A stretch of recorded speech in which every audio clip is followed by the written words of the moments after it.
Hi, I'm Amanda Blair, Extension Meat Science Specialist at South Dakota State University, and today I'm here with Kyle Grubbs, an SDSU meat scientist, and he's going to talk to us about smoking a beef brisket. So Kyle, to start off with, can you just give us some general recommendations for smoking meat?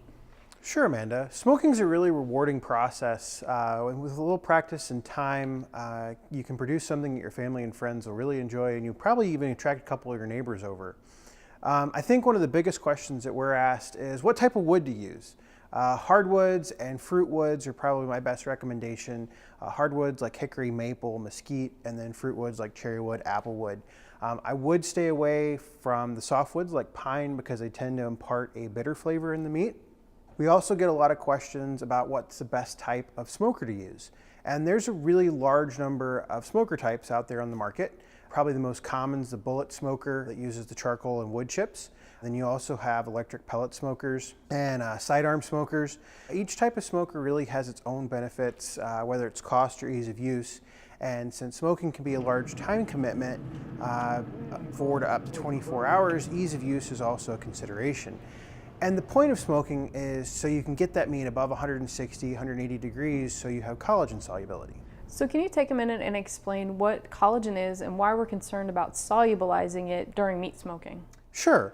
Collagen is a very tough protein that's a component of connective tissue in meat or muscles. It holds the muscles together and adds strength. With that additional strength, it also causes toughness in our meat products.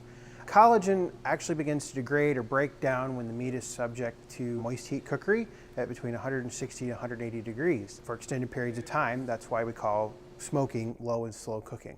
Well, that makes sense. So I know we get a lot of questions about how to smoke a beef brisket, and people are really concerned about two things. They're concerned about keeping the product safe, but also producing a high quality product that meets their needs from that standpoint. So can you walk us through the steps for smoking a brisket?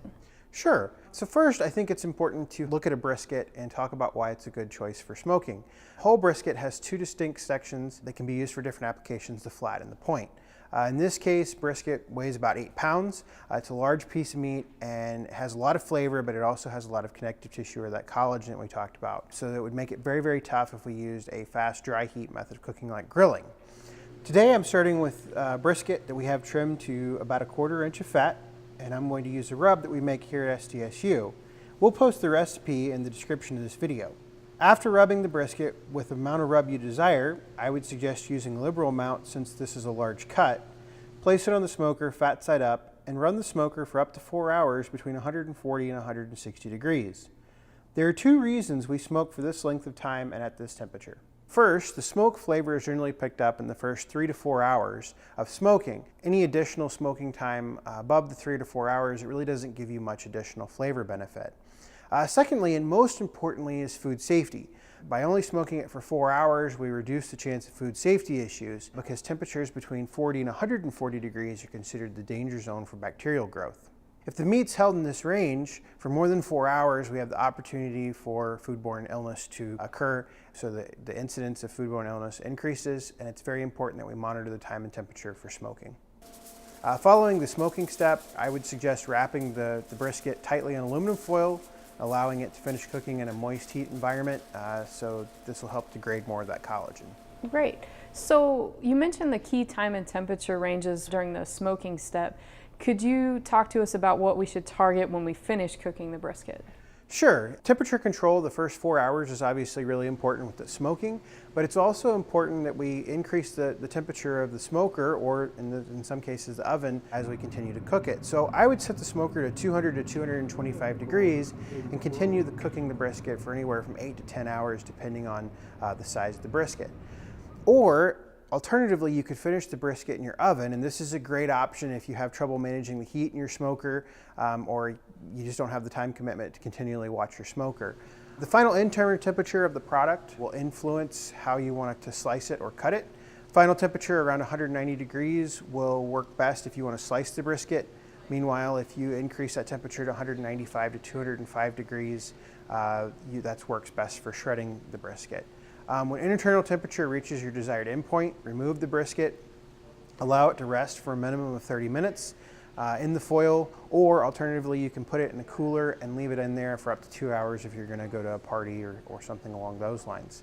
After you take the brisket off the smoker, you can see this collagen that I talked about at the beginning of the video, how it's turned to basically gelatin and the meat is a lot more tender.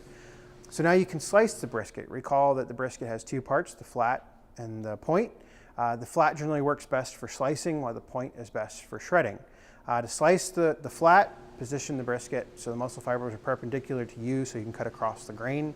And then to shred, just remove the fat and you can pull it with a fork or clean hands. Well, great. Thanks, Kyle, for walking us through the steps for smoking a brisket. We know that there are a lot of techniques out there, a lot of great recommendations from other folks, but I think that you would probably agree a lot of this is as much art as it is science. So we really recommend that folks go out and just experiment to try the best combination that works for you and your family. For more on this topic and others, visit igrow.org, and for great beef recipes, visit beefitswhatsfordinner.com.